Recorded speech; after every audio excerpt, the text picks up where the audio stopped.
നമസ്കാരം. മഹാന്മാ ന്യൂസിലേക്ക് സ്വാഗതം. മദ്യപാനികൾക്കിനി സുവർണകാലം. വീട്ടിലിരുന്നും അടിച്ചു പൂസാഹം. മദ്യത്തിനൊപ്പം ടച്ചപ്പും സോഡയും ഫ്രീ. സർക്കാരെ അടിച്ച് കയറിവ. മദ്യത്തിന്റെ ഓൺലൈൻ വിതരണം ആലോചനയിലാണ്. ചുരുങ്ങിയ കാലത്തിനിടയിൽ രാജ്യത്തെമ്പാടും വ്യാപകമായി പ്രവർത്തിച്ച് വലിയ മുന്നേറ്റമുണ്ടാക്കിയ ഓൺലൈൻ ഭക്ഷ്യവിതരണ കമ്പനികൾ ഇപ്പോൾ പുതിയ ആശയവുമായി രംഗത്ത് വന്നിരിക്കുകയാണ്. വലിയ കുത്തക കമ്പനികളായ സ്വിഗ്ഗി, സൊമാറ്റോ, ബിഗ് ബാസ്ക്കറ്റ് തുടങ്ങിയ ഭക്ഷ്യവിതരണ കമ്പനികളുമായി ചേർന്നുകൊണ്ട് ഓൺലൈനായി മദ്യവിൽപ്പന നടത്തുന്ന കാര്യം സംസ്ഥാന എക്സൈസ് വകുപ്പും ഗൗരവമായി ആലോചിച്ചു കൊണ്ടിരിക്കുന്നതായാണ് വാർത്തകൾ വന്നുകൊണ്ടിരിക്കുന്നത്. സമൂഹ മാധ്യമങ്ങളിൽ ഈ വിഷയം വലിയ പ്രചാരം ഉണ്ടാക്കിയതോടുകൂടി സംസ്ഥാന എക്സൈസ് വകുപ്പ് മന്ത്രി എം പി രാജേഷ് ഇപ്പോൾ ഇത്തരത്തിൽ ഒരു ആലോചന സർക്കാർ നടത്തുന്നില്ല എന്ന ചെറിയ വിശദീകരണവുമായി രംഗത്ത് വന്നിട്ടുണ്ട്. എന്നാൽ സംസ്ഥാന ബിവറേജ് കോർപ്പറേഷനും എക്സൈസ് വകുപ്പും ഈ കാര്യത്തിൽ ഓൺലൈൻ ഭക്ഷ്യവിതരണ കമ്പനികളുമായി ചർച്ച നടത്തിയതായിട്ടാണ് അറിയുന്നത്. ഇത്തരത്തിൽ ഒരു സംവിധാനം ഉണ്ടാക്കിയാൽ ചില മേഖലകളിൽ നിന്നും പ്രതിഷേധമുണ്ടാകും എന്നതാണ് മന്ത്രിയുടെ നിഷേധക്കുറിപ്പിന്റെ കാരണം.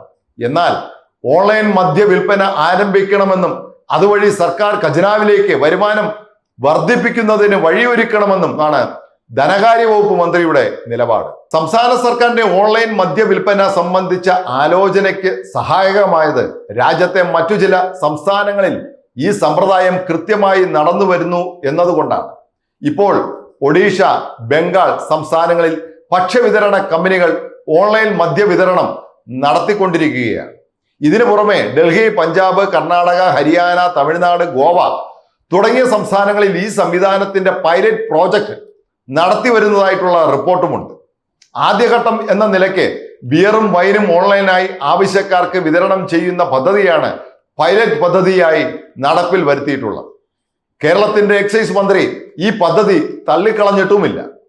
പ്രതിഷേധത്തെ ഭയന്ന് തൽക്കാലം നടപ്പിൽ വരുത്തുന്നില്ല എന്ന് മാത്രമാണ് പറഞ്ഞുകൊണ്ടിരിക്കുന്നത്. എന്നാൽ സംസ്ഥാനത്തെ മദ്യ ഉൽപാദക കമ്പനി ഉടമകളും ഓൺലൈൻ വിതരണ കമ്പനി മേധാവികളും എക്സൈസ് വകുപ്പ് മേധാവികളും ഒരുമിച്ചിരുന്ന് ഈ കാര്യത്തിൽ പലതവണ ചർച്ച നടത്തി കഴിഞ്ഞതായിട്ടാണ് അറിയുന്നത്.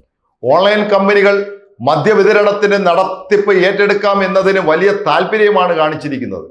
എന്നാൽ ഉടനടി ഇത് നടപ്പിൽ വരുത്തിയാൽ ഇപ്പോൾ സർക്കാരിന്റെ പ്രവർത്തനങ്ങളിൽ സംസ്ഥാനത്ത് പലതരത്തിലുള്ള പ്രതിഷേധങ്ങളും മറ്റും തുടരുന്ന സാഹചര്യത്തിൽ പ്രതിപക്ഷത്തിന് സർക്കാരിനെ അടിക്കാൻ ഒരു പുതിയ വടി കൊടുക്കുന്ന സ്ഥിതി ഉണ്ടാകും എന്ന ഭയം കൊണ്ടാണ് എക്സൈസ് മന്ത്രി തീരുമാനത്തിൽ മടി കാണിക്കുന്നത്. രാജ്യത്ത് കോവിഡ് നിലനിന്നിരുന്ന കാലത്ത് ഉത്തരേന്ത്യൻ അടക്കം പല സംസ്ഥാനങ്ങളിലും ഓൺലൈൻ വഴി മദ്യം വീടുകളിൽ എത്തിക്കുന്ന സമ്പ്രദായം നടത്തിയിരുന്നു.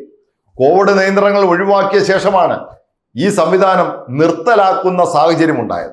ഓൺലൈൻ കമ്പനികൾ കേരളത്തിൽ മദ്യവിതരണത്തിന് സമ്മതം മൂളിയാലും ഇത് നടപ്പിൽ വരുത്തുന്നതിന് ഒട്ടേറെ കടമ്പകളുണ്ട്. നിലവിലെ എക്സൈസ് നിയമത്തിൽ ഭേദഗതി വരുത്തിയാൽ മാത്രമേ സർക്കാരിനെ ഇക്കാര്യത്തിൽ അനുമതി നൽകാൻ കഴിയുള്ളൂ. അഥവാ നടപ്പിലാക്കിയാൽ ബാർ മുതലാളിമാർ സർക്കാരിന്റെ ശത്രുക്കളായി മാറുകയും ചെയ്യും. ഇപ്പോഴും ബിവറേജിൽ പോകാൻ മടി കാണിക്കുന്ന ഒരു കൂട്ടം പ്രമാണിമാരുണ്ട്. ഇവർ വലിയ മുന്തിയ ബാറുകളെയും ആശ്രയിച്ചാണ് പൂസാകുന്നത്. ഇനി അവർക്ക് ഓർഡർ ചെയ്ത് വീട്ടിലിരുന്ന് അടിക്കാം. കുറച്ചു കാലത്തിന് മുൻപ് സംസ്ഥാനത്തെ മദ്യവിതരണത്തിനായുള്ള വെർച്വൽ ക്യൂ ആപ്പ് തുടങ്ങിയിരുന്നു. കൊച്ചി ആസ്ഥാനമായി പ്രവർത്തിക്കുന്ന സ്റ്റാർട്ടപ്പ് കമ്പനിയായ ഫെയർ കോഡാണ് ആപ്പ് നിർമ്മിച്ചത്. ആൻഡ്രോയിഡ് ഫോണുകൾ ഉപയോഗിക്കാവുന്ന ആപ്പ് പ്ലേ സ്റ്റോറിൽ ലഭ്യമാകുന്ന രീതിയിലായിരുന്നു. ആപ്പിന് അനുമതി ലഭിച്ചതോടെ ഇത് എങ്ങനെയാണ് ഉപയോഗിക്കുക എന്ന കാര്യത്തിൽ എല്ലാവർക്കും സംശയവും ഉണ്ടായിരുന്നു. എന്നാൽ ഇപ്പോൾ ആ ആപ്പും കോപ്പും എവിടെ എന്ന് പോലും അറിയില്ല. അതുപോലെ എന്തെല്ലാം പദ്ധതികൾ. കേരളത്തിൽ മദ്യവിതരണ കാര്യത്തിൽ മറ്റ് സംസ്ഥാനങ്ങളെ അപേക്ഷിച്ച് കർക്കശമായ ചില നിയന്ത്രണങ്ങളാണ് ഇപ്പോഴും തുടരുന്നത്. സർക്കാർ ഉടമസ്ഥതയിലുള്ള ബിവറേജ് കോർപ്പറേഷൻ കടകൾ വഴിയല്ലാതെ മദ്യവിതരണം ഇപ്പോൾ നടക്കുന്നില്ല. സംസ്ഥാനത്ത് പ്രവർത്തിച്ചു വരുന്ന ബാറുകൾക്കും ബിവറേജ് കോർപ്പറേഷൻ വഴിയാണ് മദ്യം നൽകി വരുന്നത്.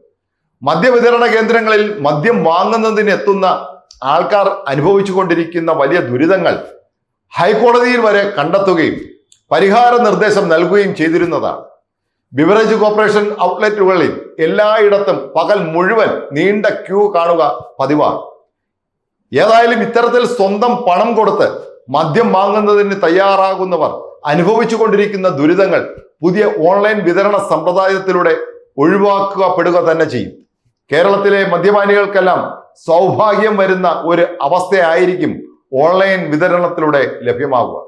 ഇതൊക്കെയാണെങ്കിലും പതിവ് പോലെ ഈ തീരുമാനം പുറത്തു വന്നാൽ ചില ക്രിസ്തീയ മേധാവികളും ചുരുക്കം ചില മദ്യവിരുദ്ധ സംഘടനക്കാരും പ്രതിഷേധവുമായി രംഗത്ത് വരുമെന്നത് വാസ്തവം തന്നെയാണ്. നന്ദി.